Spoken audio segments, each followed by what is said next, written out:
Okay. So this is my presentation. It's nothing fancy, but like who cares?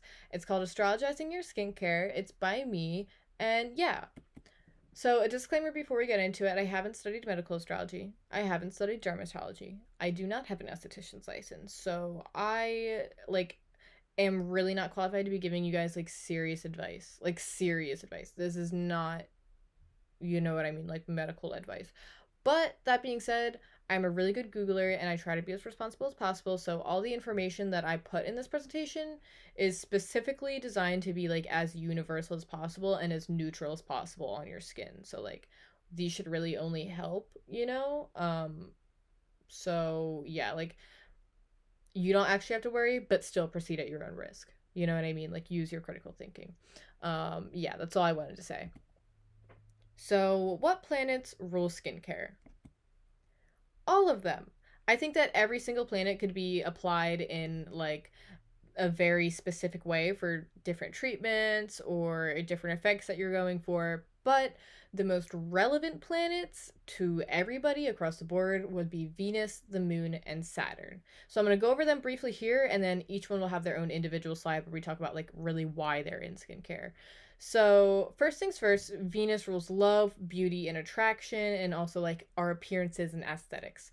And it's really simple. We take care of our skin to be more attractive, usually so that others will like us better. You know what I mean? Or so that we feel better about ourselves so that others will sense our confidence or yada yada yada. But really it's about loving yourself and loving others and the attraction and the social dynamics, which is just very Venusian. But moving on.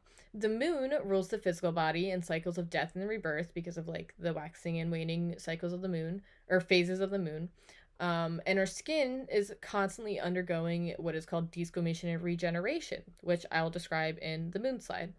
Finally, Saturn rules limits, boundaries, and barriers, and our skin is really the barrier between us and our environment. It's the only thing like protecting our organs from flapping everywhere in the wind. And it also like conceptually defines where our bodies end and everything else begins. Like our skin is really where we conceptualize us to stop and then the environment to begin. So like it is a really important part of like defining us, like what our bodies are. So I thought that was very Saturnian.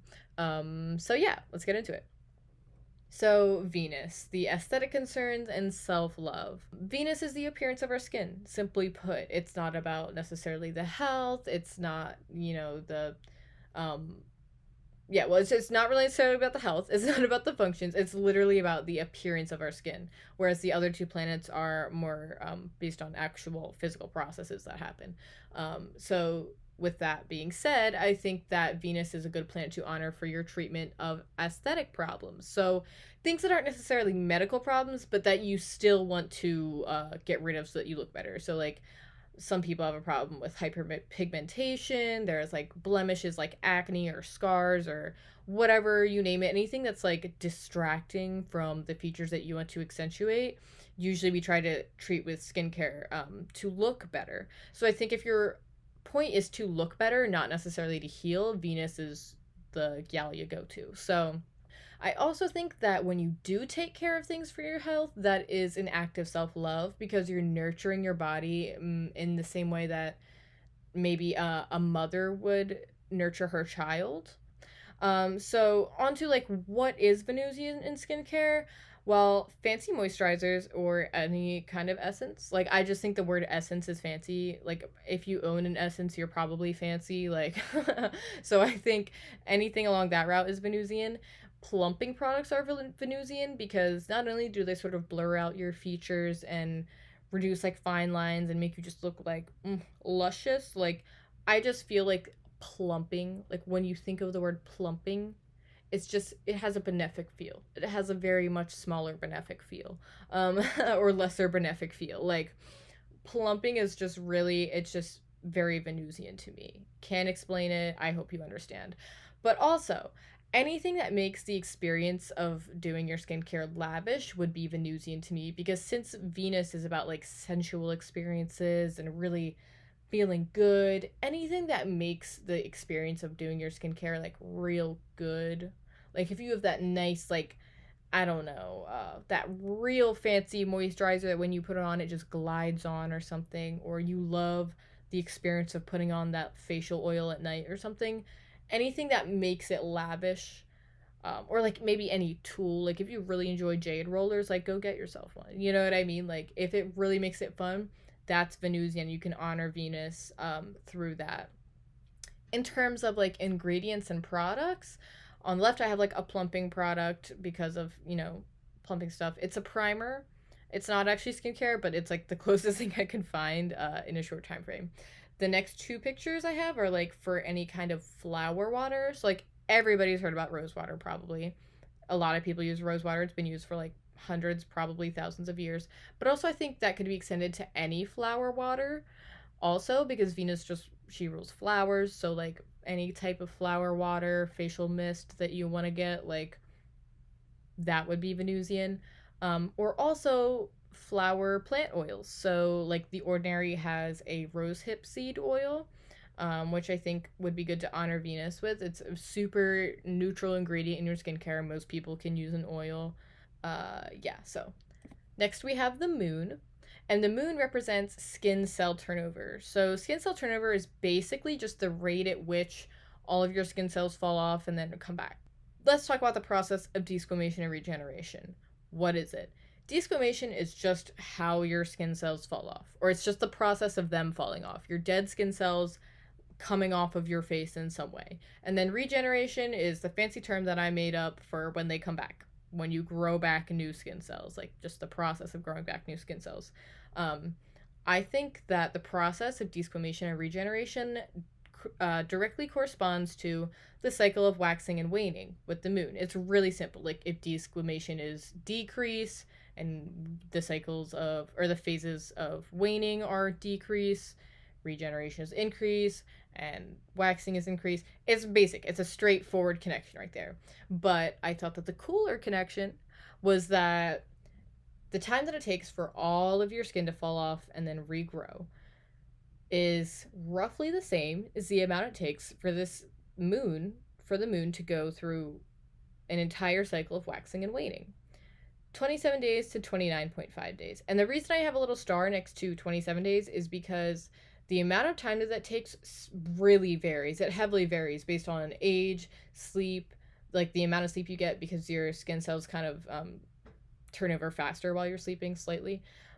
Diet, just your lifestyle in general, like smoking, not smoking, yada, yada, yada. But also, did I already say age? But like age is a big one because it generally tends to take longer as you get older, especially into like your 40s and 50s and so on. So the 27 days isn't exact, which is actually why I think it lines up even more with the 29.5 days of the moon, because it really just is right there. So it's a simple, straightforward way to time out your treatments of what I think would help encourage desquamation and regeneration: exfoliating and nourishing products. So you could do some exfoliating masks, say, on a new moon, and then do nourishing masks on a full moon, or just anytime like waxing and waning, you can line that up. So some examples of exfoliating ingredients or products. Oh, I should say before I get into that, this is not an Ordinary sponsored video. They just have really simple like product names that are easy for me to remember. Like I'm more so using these as cues. So yeah, but some exfoliating ingredients slash products. The Ordinary has like their famous 30% AHA and BHA like chemical peel. So that's a super exfoliating mask, or peel, I should say. It really just bulldozes the dead skin off your face. It's like a hard reset for your face. So that would be a really good thing to do in a new moon. But that's an example of an exfoliating thing. A less exfoliating thing that still gets the job done is their 10% lactic acid. So lactic acid is another exfoliating acid. Oh, I should have said AHAs and BHAs stand for alpha and beta hydroxy acids, which are exfoliating acids. So I think lactic acid is actually an alpha hydroxy acid. Like these are groups of acids. Lactic acid is a specific one. But yeah, lactic acid is pretty gentle on the skin, so it's kind of better for more, not necessarily daily exfoliation. I don't recommend that, but you know, more consistent, more routine rather than like hard resets. You know what I mean? So that's something that you might want to do just like regularly on the waning phases of the moon.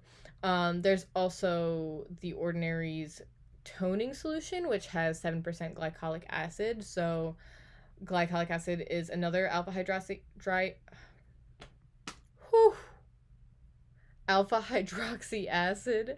It is also exfoliating, pretty gentle, but all of that is like helping to get those dead skin cells out of your face, which help unclog your pores and make everything just go smoother. Uh, it also just brightens up your look, makes you look fresher. So those are some exfoliating things. On the nourishing side, so this is how we help nourish the new skin cells and help them to function at their best so that we look our best. Um, on the left, I have the Ordinary's Buffet. Is it Buffet or is it Buffet? Oh my god, I literally don't know. I don't know, but it has peptides in it. And peptides are like, the science on them is still pretty unsure, but like people have really good results. No one really knows. But like, this is said to be super nourishing for your skin. It's really like anti-aging. It just helps with your skin just functioning at its best, basically. There's some semi-complicated science behind it that I won't explain. But that's an example of something that you would use to like nourish your skin. Um, I have the Ordinary's moisturizer on here because, in my opinion, this is one of their products that I own, and it's just really. It makes your skin look so nice when you put it on. Like, I can't explain it. I have no idea what does it, but it definitely makes your skin feel so much more, like, supple and, like, I don't know. It's just good. It's just good. So that shit is definitely nourishing. It's very nourishing. But also on a more, like, scientifically based and not just opinion based side, we have the amino acids and B5 serum. I think it's a serum. I'm not entirely sure. But it's a product.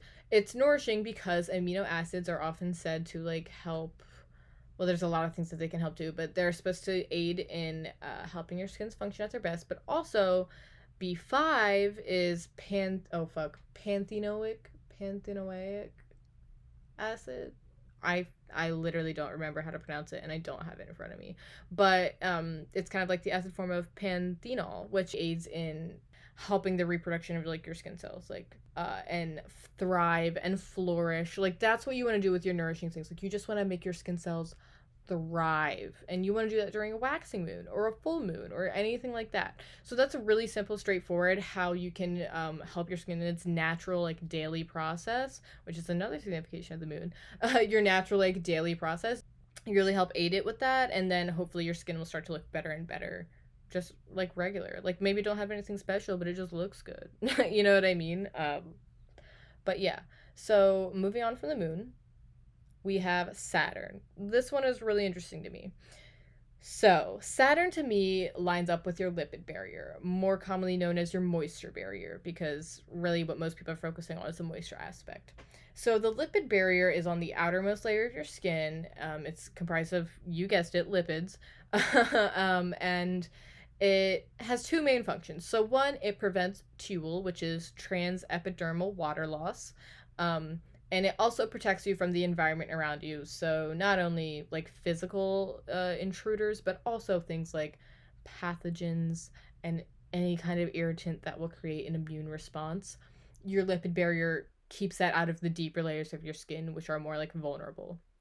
So it really has this purpose of being a barrier and a source of protection, which I think is very Saturnian. So basically, I have these little diagrams at the bottom to help you explain like why your moisture barrier is important. Like why do you need to care about transepidermal water loss? Like basically on the left, I have this tiny little diagram. It's actually about how ceramides help your skin, but like I think it's a good example of what happens when your lipid barrier is compromised. So, healthy skin has a good lipid barrier. It's got like a nice strong protectant against things like the sun, and anything that wants to get into the cracks and pores of our skin. Basically, when we have a good, healthy skin barrier, shit can't get in. Water can't even get in or out. Like, nothing is going in or out because of that strong barrier of lipids. So, water stays in your skin and it keeps everything flowing well and everyone's happy and hydrated and healthy. And like things like viruses and shit stay out of your skin.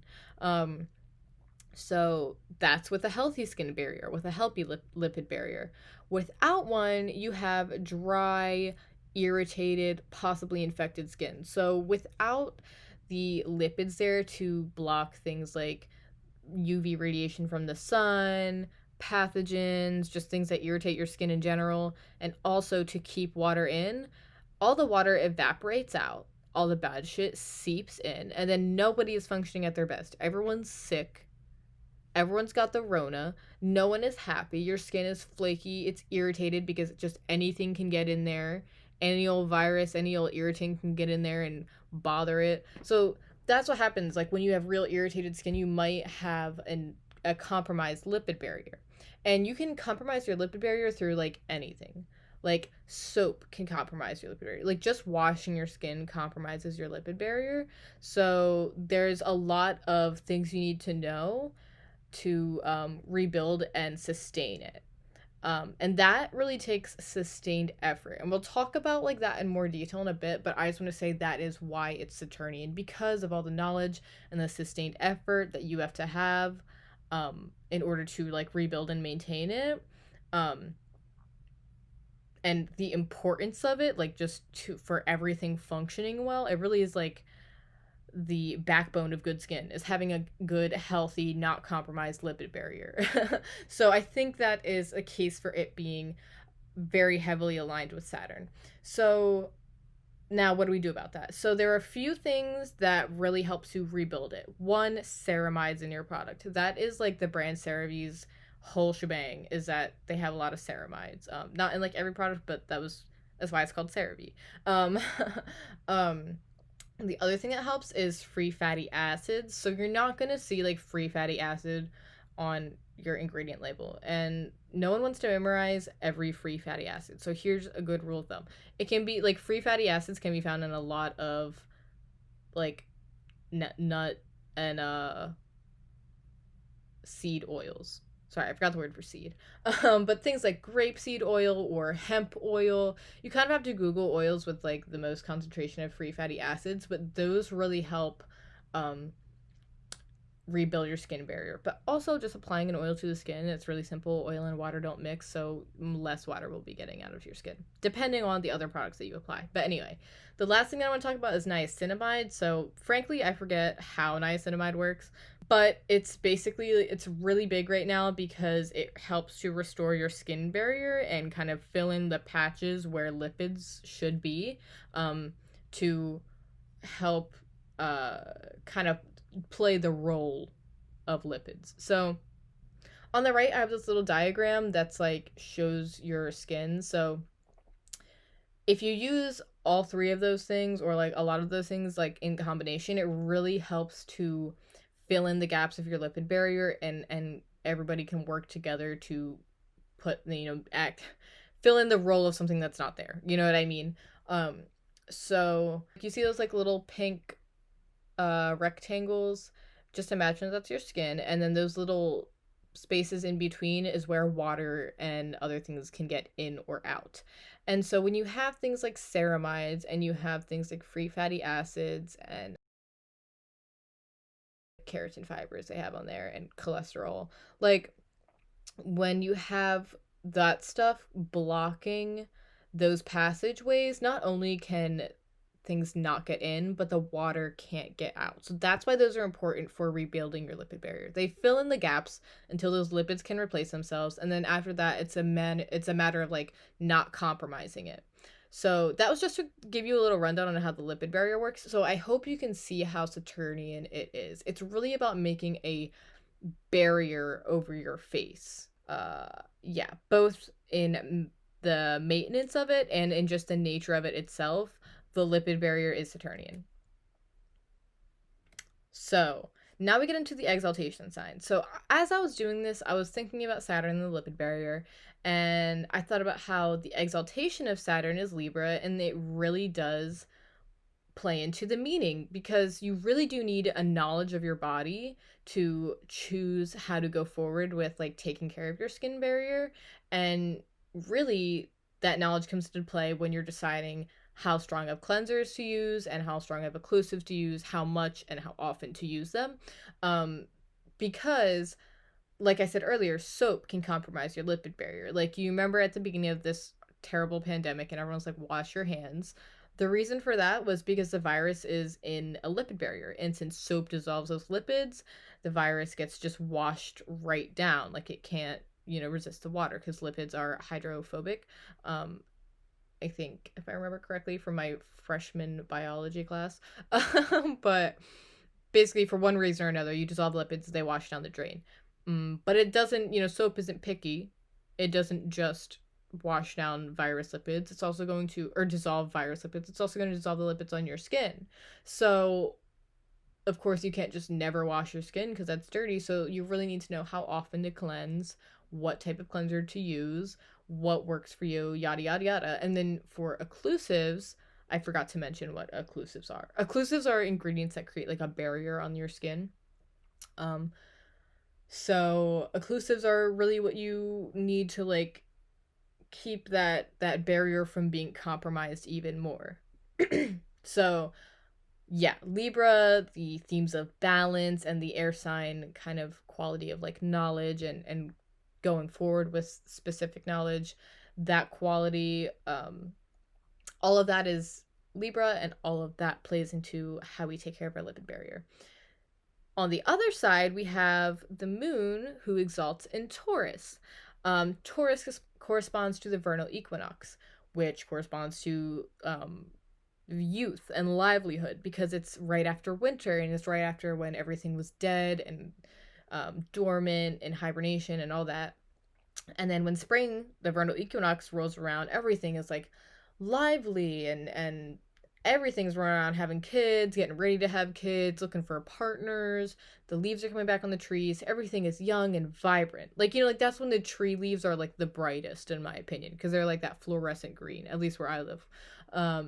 So like that really bright, youthful state with all that livelihood. That is a quality that we go for in skincare, specifically within skin cell turnover, because when you have a lot of like clogged up pores and that process of desquamation is not going well for you, you don't look young and lively. Like, you probably don't, at least. Like, you probably look dull. You probably got like pores that are really open. Maybe blackheads, maybe acne, like that's in a bad case. You know what I mean? But when we exfoliate and when we nourish our skin, it's for the purpose of having our skin in that bright, youthful, lively state where you look like you're in your prime and you look like you're at your best. You know what I mean? Like, we strive for that same state that you see in the vernal equinox within like our skin. Like, we look for that same little niche in the process. So I thought that was interesting how it corresponds.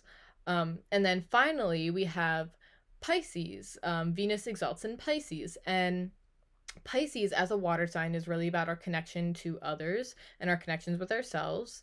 Like, just emotionally, like, we just look for that connection. But also, Pisces is like mysterious and it's dreamy, a little romantic, you know what I mean? Or just alluring. So it's clear to see why Venus would exalt there. But I think that also when we do Venus related things in skincare, it's to not only give that connection with others, but also to give us a dreamy, romantic feel so that we look divine or like ethereal. Like, people want to look like a glowing goddess, We want that glow TM. So I thought that it was interesting how the three most important planets in skincare, in my opinion, all exalt in these signs, which have significance to their functions. But then the other thing that I noticed, and I didn't notice until I was typing it all out, like, I thought of these concepts and then I was like, okay, let me put that in my presentation. And then when I was typing it all out, I was like, holy shit, all of these are dignities of Venus. And it just goes to show how, like, everything in this kind of leads back to Venus. It's all really about our appearance and loving ourselves and connecting with others, like it really does all come down to Venus. So I think that Venus is actually one of the most essential planets in skincare. But yeah, I don't know. I just thought that was interesting. So anyway, now how do we actually incorporate the astrology? We learned what the planets align with, but like what do we do with it? First of all, we choose planets in a god honoring way. So, what do I mean by that? Basically, I just mean by choosing a product with an affinity to a planet, specifically through at least two of these functions. So the first one that you need is it needs to align in function. So like if you want to honor the moon, or yeah, let me just say, if you want to honor like Saturn specifically, you don't want to use maybe an exfoliating product.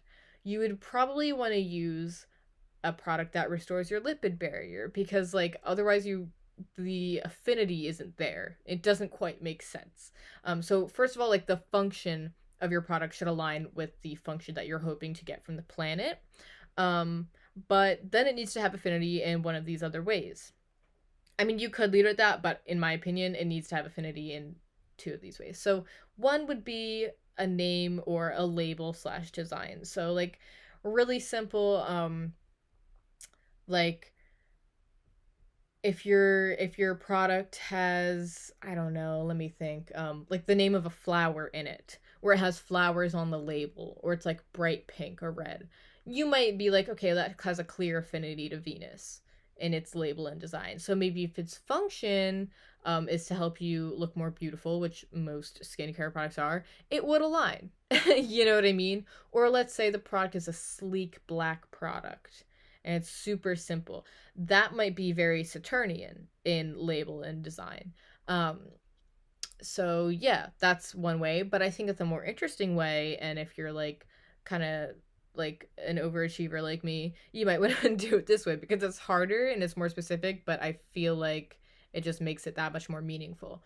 So looking at the ingredients, there's a few different ways that you could approach this. One, you could look at the active ingredients and see if the function of the active ingredients lines up with the function of the product. But also, some active ingredients are like extracts and stuff of specific plants or animals. So you could see, why did I say animals? I don't think that's. I don't think there's animal extracts. But anyway. Um, but like some of them are plant extracts, and you could look up and see if the plant is signified or is like, yeah, just is signified by a planet. Sorry, I just distracted myself. Anyway, so you can see if the active ingredients function lines up or if it is made of something that aligns with or has affinity to a specific planet. But you could also look at the primary type of ingredient. I'm going to go into that more in a little bit, but there are different types of ingredients that have like general functions in skincare that are in almost every product. And you can look and see like what is the ratio of these types of ingredients, which again I will explain in a bit. And see like the primary type of ingredient, like does that align with the planet that I like. I will explain how to determine that, like I promise. But moving on, we have the majority amount of ingredients. So majority just means like usually like when you look at your skincare products, the first ingredient is going to be like water or like glycerin or something. Like those are your majority ingredients. They do constitute most of the actual like mass or volume of the product. You know what I mean? Um, do they necessarily have very much to do with the function? No. But if a product is using a distillate water, for example, you might be able to say, well, like, since this is lavender distillate water and it makes up most of the product, then I could align this with the moon or something. You know what I mean? Or it has affinity with the moon, so I'll use it when I honor the moon. Like really simple stuff like that. The last thing that you could look at is like extracts or label ingredients. So the reason that I put that last is because I really don't think it's that significant. It kind of goes up there with label and design or name. Like it's cool, but it's pretty surface level.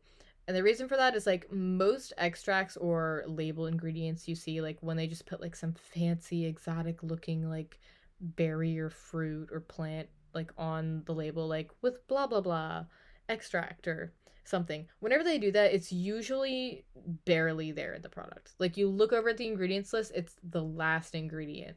Um like they basically, it's probably not having very much of an effect on your skin at all.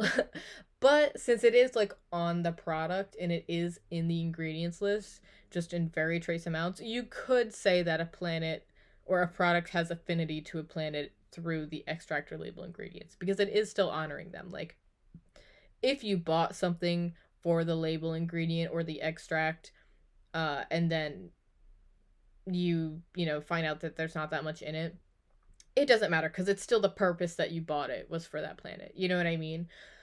So it still works. It's still valid, but I think that the first three ingredient perspective or approaches are probably a little bit more effective. So primary types of ingredients. What the hell did I mean by that?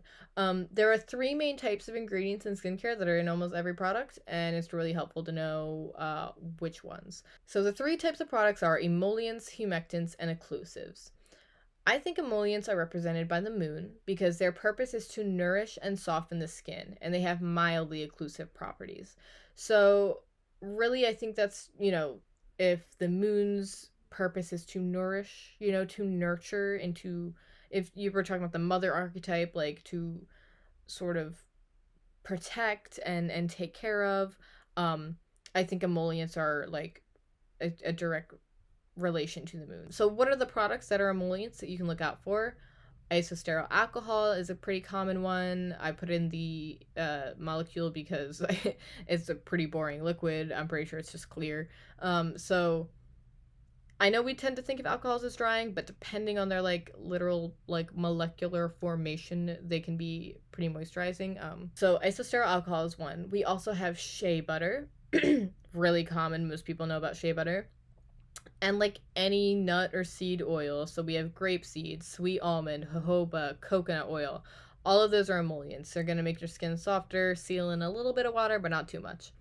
Then we have humectants. So humectants, I think, are ruled by Venus or aligned with Venus because of their function of attracting water from the surrounding environment. And I just think like attracting and pulling in water is very Venusian, uh, to attract that water, because the way humectants work is not just like that they are moisturizing in and of themselves, but they literally, like, the water molecules latch onto humectants and then they bring that deeper into your skin to moisturize it. So a really really really common humectant is hyaluronic acid. You're gonna see it in like everything nowadays. There's hyaluronic acid serums, there's cleansers, moisturizers, masks, toners, yada yada yada yada with hyaluronic acid.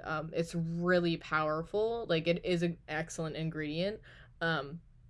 So I totally get the hype, but like that's probably one of the number ones you're gonna see. The other number one you're probably gonna see is like glycerin. That's a humectant. Glycerin pulls in water from the environment around you. So yeah.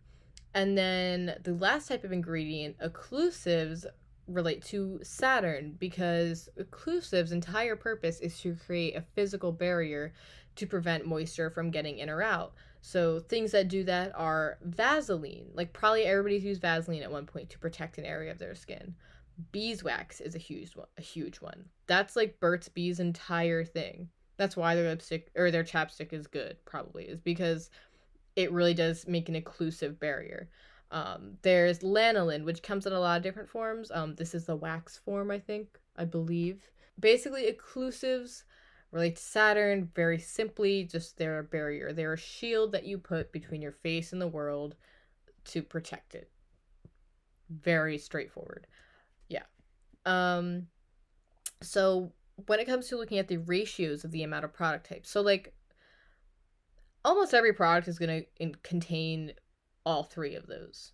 It's just about like which one is the number one or which type of ingredient is the number one type of ingredient.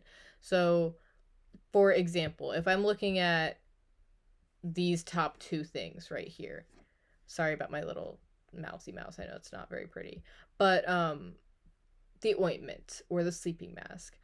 occlusives are the number one ingredients in those. So if I look at something on the back of an ingredient label and like the ingredients list has beeswax is like the number two ingredient, that's going to be a Saturnian product because its main function is going to be to protect and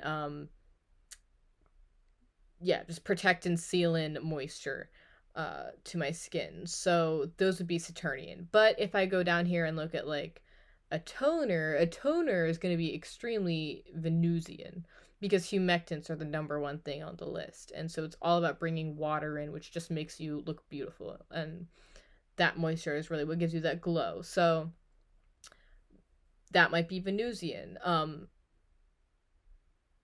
Yeah, the moon might be like this equal occlusive emollients humectants thing. Or really I would look for the moon in just a straight oil because that's probably one of the easiest types of emollients to find. But yeah. I stole this little diagram thing from Skin Library. It's pretty good. It's where I got a lot of this information, but just so you guys know, because I didn't make up this myself. um, but yeah, so that's just like a basic kind of example of how you could determine what the primary ingredient of a product is, and then once you determine what the primary type of ingredient in the product is, how do you relate that to a planet? So really simple. If it's mostly humectants, it's Venusian. If it's mostly emollients, it's lunar. If it's mostly occlusives, it's Saturnian. Voila. I think it's simple and straightforward. And yeah, I'm really obsessed with that word, this presentation. Like, I don't know why I keep saying straightforward. I'm sorry if you have to hear it like 6 times throughout this. I am too lazy to record this again. So, anyway, now how do we actually use the products? So, there's definitely a lot of different ways that you can do this, and you can freestyle.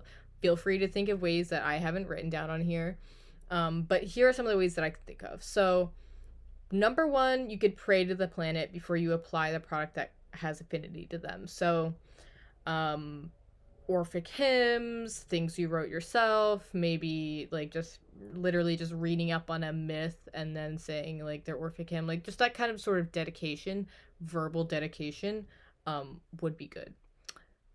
Also, if you're doing something like a mask or just like a longer treatment, like a peel, you could do an entire playlist for that planet in order to honor them so that the whole experience is somewhat theirs.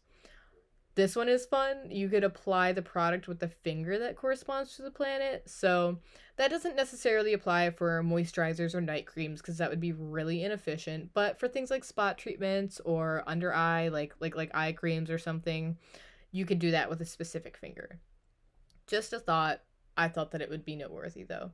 Some of the other things you could do though would be to decorate your product with planetary sigils or symbols just to add to the label's affinity or the appearance's affinity. But here are the two really extra things that I think would be fun. One, when right after you buy the product, before you even open it, you could consecrate it to the planet, you know what I mean? Or in the name of the planet, so that it's really theirs and their power is like imbued in it and that's supercharged, you know what I mean? It's less asking them for help and more like really directly getting help from them. Um, and then the super extra is to make your own products. Now, I wouldn't recommend this for any type of spot treatments or anything like with active ingredients, you know? Like, really, you would really want to be neutral with this. So, things that are neutral are like oils, basic moisturizers, night creams, like real small things like that. That just, their basic functions are basic. So, don't get crazy with the ingredients, but that way you can really pick out your own oils. You can choose the time that the product is made if you want to go astrologically or like by the moon or whatever.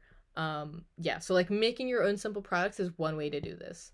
I just thought I would add it because I think it would be really cool if people did that. Yeah. So a quick note, I might have mentioned this earlier, I don't remember, but the reason I didn't bring up acne or other skin conditions or the specific ways to treat them is because they could be caused by so many different things. You know, I can't tell you to soothe your acne with this specific product. If the problem is not it needing soothing, but it, you know, needing the clogs to be unclogged or the pores to be unclogged, excuse me. So without knowing like your specific life and your skin, I can't recommend you treatments. That would be ethically dubious. But I am doing a little bit of research so that maybe I can find common ways and recommend things based off of really common problems. So you can assess for yourself what your problem is and then take my recommendation or my advice. But also, I will do like medical astrology research so that we can take more of a spiritual and less like very strictly chemical view to this. um, but I am doing that research and I'm going to be making a more comprehensive and far more professional video. So yeah, I know it says like on my YouTube and this is YouTube, but again, like I just reused the slides like straight out from this. So yeah, sorry about that. But yeah, like longer video coming soon. I'm really excited to share that with everybody. Yeah. So yeah, sorry I didn't like address that, but I didn't want to give anybody bad advice. I wanted to be as responsible as possible. So yeah. Thank you. Thank you for listening to my video and my theory. I really hope you liked it. If you want to tell me I'm amazing and smart and beautiful or share resources, especially medical knowledge or medical astrology knowledge or just dermatologist knowledge or anything like that, feel free to DM me, hit me up on Twitter, Instagram, whatever. I'm open to your thoughts.